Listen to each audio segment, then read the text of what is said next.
제 세 번째 질문입니다. 세 번째 질문은 제가 교재에 드린 것처럼 이스라엘 사사가 13명이 있습니다. 온니엘부터 시작해서 엘리까지 13명이 나타나는데 13명을 저는 지파별로 한번 구별을 해 보았습니다. 어느 지파에 속해 있는가를 한번 살펴보았어요. 이스라엘은 지파 공동체이기 때문에 어느 지파에서 몇 명이 나와서 몇 년 동안 통치했는가라는 것을 통해서 사사기를 좀 더 구체적으로 잘 해석해 보기를 원했습니다. 이스라엘 사사는 제가 조사를 해보니까 에브라임 지파가 48년, 므낫세 지파가 68년, 베냐민 지파가 80년을 다스렸습니다. 그러니까 사사 시대가 333년인데 1383년부터 1050년까지 333년인데 그중에 196년을 요셉과 관련된, 그러니까 에브라임 지파, 므낫세 지파, 베냐민 지파가 다스렸다는 것이죠.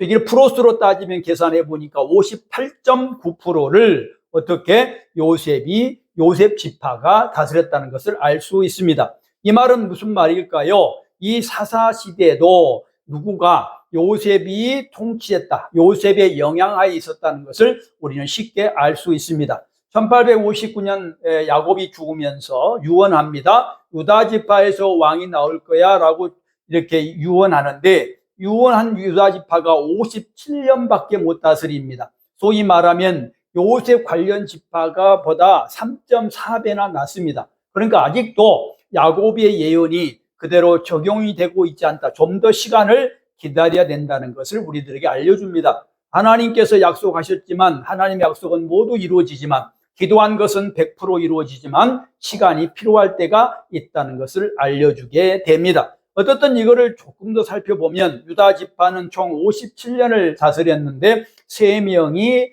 사사로 등장을 합니다. 온니엘, 삼갈, 입산. 제가 교재에 몇 년 다스렸는가, 몇 년부터 몇 년까지 다스렸는가를 정확히 써놨습니다. 유다 지파에서는 3대, 삼갈이라는 사람을 제가 기록해 놨는데 삼갈은 성경을 아무리 뒤져도 지파가 정확하지 않습니다. 나중에 좀 이따가 설명을 좀 드리도록 하겠습니다. 베냐민 지파는 80년 한 명입니다. 에웃이라는 사람이고요. 에브라임 지파는 48년 2명, 드보라와 압돈이라는 사람입니다. 므낫세 지파는 68년 3명이죠. 기드온 지파, 야일 지파, 기드온, 야일, 입다입니다. 제가 조사를 다 해봤어요. 전부 다 연도까지 기록했으니 참고하시기 바랍니다. 이사갈 지파는 23년 1명 돌라고요. 스불론 지파는 총 10년 1명 엘론입니다. 단 지파는 총 20년 1명 삼손이고요. 네위 지파는 총 2년 1명 엘리입니다. 엘리는 2년이라고 된 것은 원래 41년을 통치했는데 대부분이 제사장으로 있었고요. 2년만 사사로 통치된 것으로 연도 계산에 의해서 이렇게 드러납니다. 어떻든 간에 이런 구성으로 되어 있고요. 그 다음에 이제 우리가 질문할 것은 사사를 배출한 것이 12지파인데 여기에 배출하지 못한 지파가 5지파가 있다는 것을 발견합니다. 자, 5지파가 왜 사사를 배출하지 못했을까? 하나님의 생각은 무엇일까? 하는 것을 살펴보기 위해서 사사기를 해석하기에 유리하기 위해서 용이하기 위해서 제가 조사를 해보았습니다. 배출하지 못한 지파가 누벤 지파, 그 다음에 시므온 지파, 납달리 지파, 아셀 지파, 갓 지파입니다.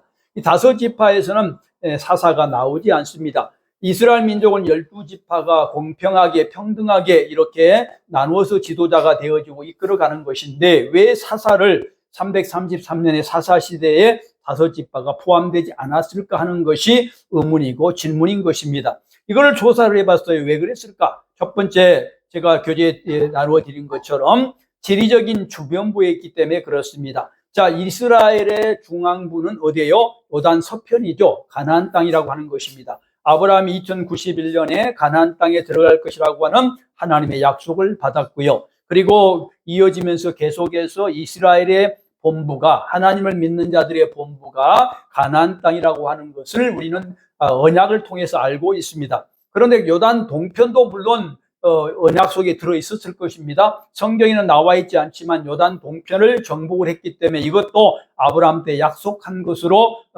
우리는 이해할 수 있습니다. 제가 전번 시간에 말씀을 드렸어요.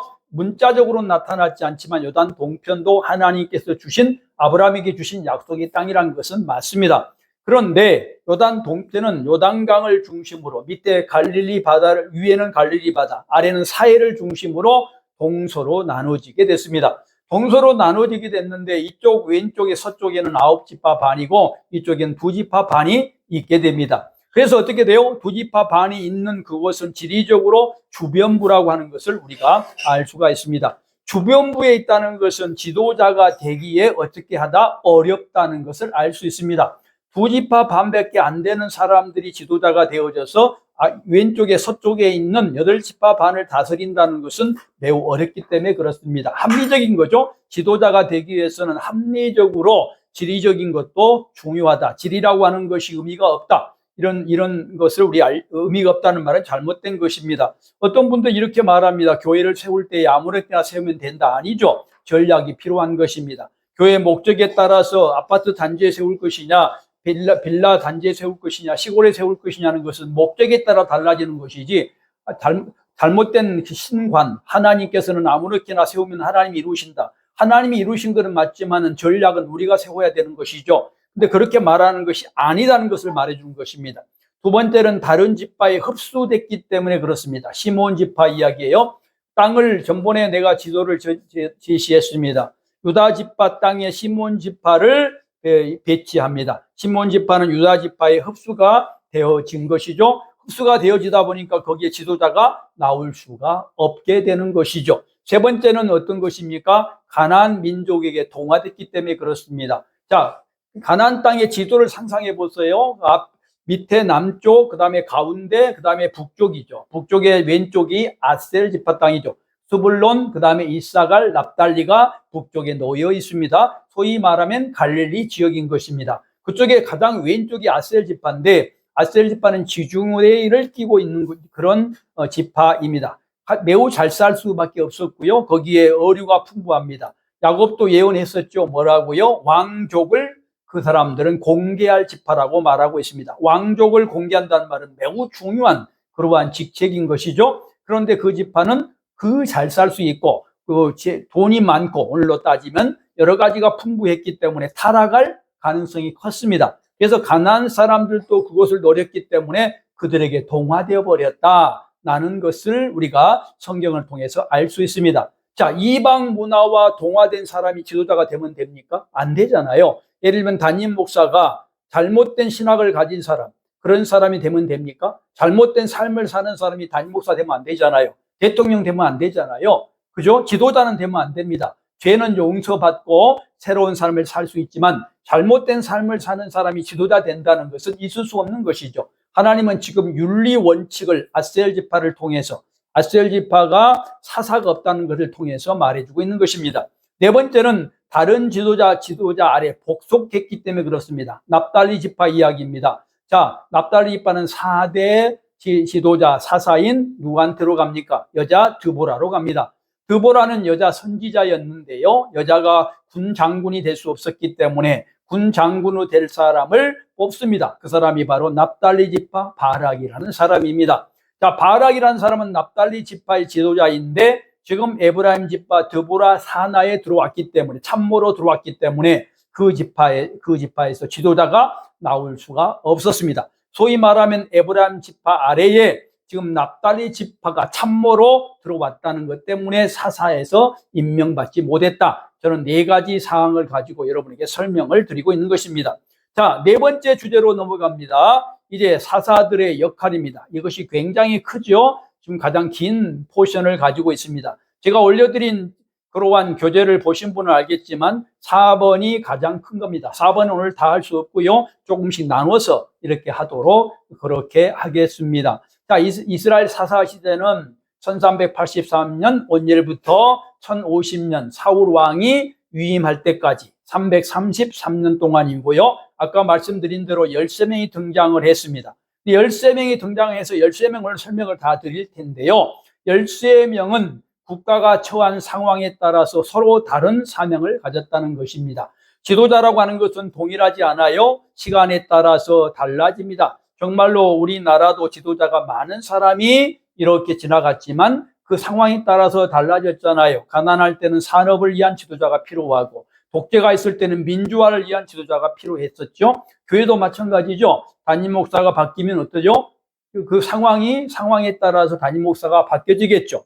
어떤 교회는 교육이 필요하고 어떤 교회는 선교가 우선 필요한 교회가 있을 수 있습니다. 거기에 따라서 담임 목사가 바뀌듯이 달라지듯이 오늘 사사들도 그렇다는 것입니다. 중요한 것은 이 사사들에게 계급이 있는 것이 아니라는 사실을 이해해야 됩니다. 우리 생각으로 무엇이 중요하다 이렇게 말을 많이 합니다. 교회는 전도가 중요하다 옳습니다. 선교가 중요하다 옳습니다. 그러나 틀렸습니다. 그거는 반절밖에 안 맞습니다. 전도 선교만 중요한 것이 아니라 교회의 원리가 교회 사역이 예배 교육 전도 선교 봉사 행정이라고 제 논리로 6가지로 구분한다면 6가지가 다 중요한 것입니다. 그런데 어떨 때는 선도가 강조되고 어떨 때는 선교가 강조된다는 것이지 교회가 전도만 해야 된다.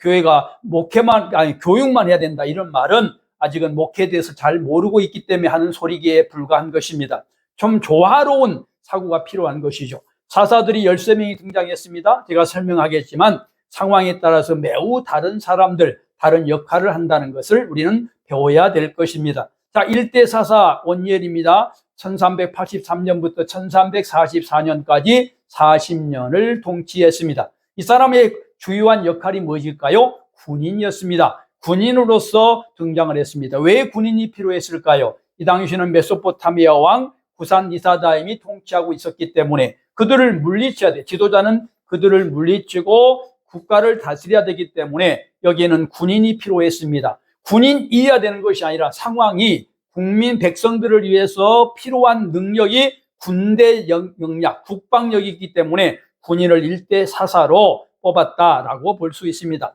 이 사람은 군인이라는 것을 말하기 위해서 갈렙의 지시로 드빌 성읍 기랴세벨을 정복한 이야기를 적어주고 있습니다. 그리고 갈렙의 딸 악사, 소위 말하면 온니엘의 사촌 동생 악사와 결혼한 것을 적어주고 있는 것을 볼 수 있습니다. 어떻든 간에 이 사람은 여호수아가 떠나고 갈렙이 자기 삼촌이 지도자가 됐을 때에 어떻게 했다는 것이에요?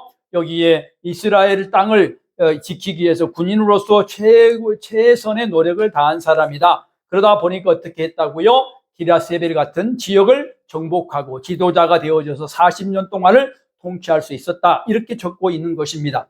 이대 예훗은 80년을 통치합니다. 주전 1327년부터 1248년까지입니다. 이 연도는 제가 계산한 것이기 때문에 학자들마다 차이가 있을 수 있겠습니다. 이대 사사는 베냐민 지파입니다. 이 사람이 유명한 건 뭐죠? 왼손잡이 군인이라는 것을 알 수 있습니다. 군인이죠. 이분도. 왜 군인이었겠습니까? 이 군인으로서의 역할을 해야 될 책임이 있기 때문에 그렇습니다. 이 당시에는 뭐예요? 모압이 다스리고 있었어요. 왕이 에글론이었습니다. 이 모압을 복속하려면 군인이 필요했겠죠. 그래서 군인이라는 것을 군인 중에서 그게 능력 있는 사람을 뽑았던 것입니다. 능력 없는 사람도 괜찮다가 아니라 능력 없는 사람은 능력 있는 부분에서 일하게 되는 것이죠. 다른 사람이 지식이 많으면 지식 부분에서 일하는 것이고 군인의 능력이 있으면 군인에서 일할 수 있는 것이지 능력이 없어도 예를 들면 군사대 군대적인 능력이 없는데 그 사람을 장군으로 세우면 나라는 망하게 되는 것과 똑같은 것이죠. 어쨌든 예훗은 그런 능력 있는 사람이었습니다. 왼손잡이라는 것이 걸리죠. 왼손잡이라는 말은 그 당시 상황에서 이해를 해야 됩니다. 왼손잡이는 이게 보조적인 역할을 하는 사람이라는 뜻입니다. 오늘 우리가 오른손 왼손이 있는데 오른손잡이에게 왼손은 보조적인 역할을 하잖아요. 그렇죠? 마찬가지로 왼손잡이라고 하는 것은 보조적인 역할을 하는 사람이라는 뜻입니다. 에훗은 보조적인 역할을 하는 사람인데 어떻게 하나님께서 거기에 힘을 세워서 좀 부족하지만 하나님께서 왼손이 되어 주셔서 이 사람을 사사가 되어져서 그래서 어떻게 했다고요? 에글론을 찔러 죽였다. 이것도 찔러 죽인 사실을 잘 알고 계시죠? 오다가 거기에 조공을 가지고 사절단 대표로 들어가서 그때에 어떻게 해요? 전략을 세워서 다시 에글론을 찔러 죽이는 그 기사를 여러분은 잘 알고 있을 겁니다. 왕이 혼자 있는 틈을 이용해서 에훗이 오른쪽에 숨겨놓은 왼손잡이니까 당연히 오른쪽에 칼을 숨겼겠죠. 숨겨서 에글론을 찔러 죽였다. 굉장히 군인이면서도 온니엘과 다르게 어떤 사람이다. 매우 전략가다는 것입니다. 그래서 10,000명이란 된 사람을 죽이고 이스라엘을 어떻게 했다? 놀라운 평화를 만들었다. 그래서 80년이라고 하는 생활을 왼손잡이가 다스렸다는 걸 우리에게 알려주고 있습니다. 3대 사사는 삼갈입니다. 1260년부터 1250년까지 유다지파 사람입니다. 그러나 삼갈은 13명 중에서 지파에 대해서 명시가 안 되어 있습니다. 그래서 많은 학자들은 지파를 잘 모릅니다. 그러나 저는 유다지파라고 확정을 합니다. 상상력을 동원해서 그렇습니다. 상상력이라고 하는 것은 어떤 거냐면 하나님의 선물입니다. 인본주의가 아니라 상상력을 동원해서 끊어진 다리를 연결해야 할 책임이 우리들에게 있습니다. 특별히 목회자든 그렇죠. 성경을 모른다고 그냥 몰라라고 한 것이 아니라 그것에 상상력을 동원해서 중간과 중간을 연결할 능력이 있어야 되는 것이죠. 이게 목회자이고 지도자인 것이죠. 어떻든 삼가를 이런 상상력을 동원해서 볼 때 유다 지파임에 틀림이 없습니다. 왜 그렇습니까? 블레셋과 싸웠다는 것 때문에 첫 번째 유다 지파임이 증명됩니다. 블레셋은 어디에 있어요? 유다 땅에 있었습니다. 그래서 블레셋과 싸웠다. 사사라고 하는 것은 그 지역의 대표였습니다. 지역에 문제가 생기면 그 지역 사람을 대표로 뽑았습니다. 그래서 삼갈이 블레셋과 싸웠다는 것은 유다 지파였다는 것을 우리는 확정할 수 있다라는 것입니다. 특별히 삼갈이라는 사람은 농부였을 가능성이 크다고 보여집니다. 소모는 막대기로 블레셋 사람 600명을 죽였다고 하고 있기 때문에 그렇습니다. 소모는 막대기가 뭔지는 잘 모르겠으나 어쨌든 소를 모는 막대기니까 일반적인 농사 도구였을 겁니다. 자, 농사를 지은 그 곳이 어디였을까? 대부분이 유대 땅이었습니다. 유대 땅만이 농사를 짓기에 적절했기 때문에 그렇죠. 이스라엘을 세 개로 나누면 대개 갈릴리 같은 경우는 업이 발전했었다는 것을 우리는 알 수가 있습니다. 그래서 어떻게 돼요? 이쪽 남쪽 유다 땅이 농사가 발전했다. 그러니 유다 지파 사람이다라고 하는 것을 우리가 추정할 수 있는 것입니다. 바로 이것 때문에 저는 유다 지파라고 보고 있고요. 삼갈은 아까 말씀드린 대로 평범한 농기구를 사용해서 어떻게 했다고요? 블레셋 사람을 쳐 죽이고 그리고 10년을 다스렸다라고 볼 수가 있습니다. 삼갈도 어떤 사람이에요? 좀 평범한 농기구로 사람을 죽였으니까 대단한 어떤 군인이라고 하는 것을 알 수 있습니다. 무기가 없다고 할지라도 마치 이수신 장군처럼 배가 없다고 할지라도 머리가 좋아서 전략을 가지고 이런 블레셋 사람을 죽였다고 볼 수가 있는 것이죠. 대단한 지도자였다는 것을 알 수가 있습니다. 자, 네 번째 4대 사사는 드보라입니다. 드보라는 40년이고요. 주전 1229년부터 1190년까지를 다스린 사람이고 이 사람은 에브라임 지파 사람입니다. 이 사람은 특별한 사람이죠. 그 당시 문화로서는 매우 특이한데 여자였다는 것이고요. 선지자였다는 것이 특별합니다. 물론 이분은 군인이 아니었습니다.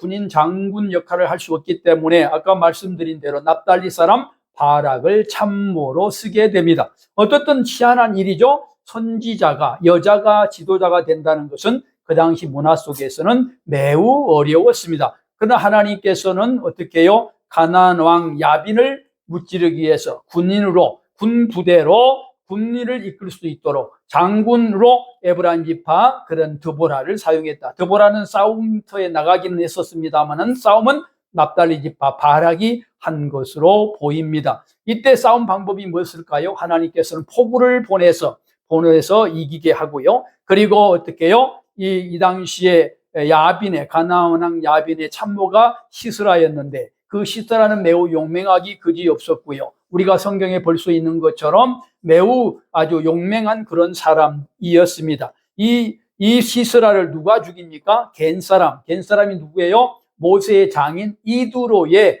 족속입니다. 아브라함의 후처의 그두라의 족속이 겐 사람이죠. 이 겐 사람이 지금 미디안 사람이라고 하지 않습니까? 이 사람의 여자 남자의 아내 헤벨의 아내 야엘에게 죽음을 당합니다. 야엘은 어떤 사람일까요? 하나님을 믿는 이스라엘이었습니다. 이스라엘이라고 하는 것은 제가 뭐라고 설명을 드렸어요?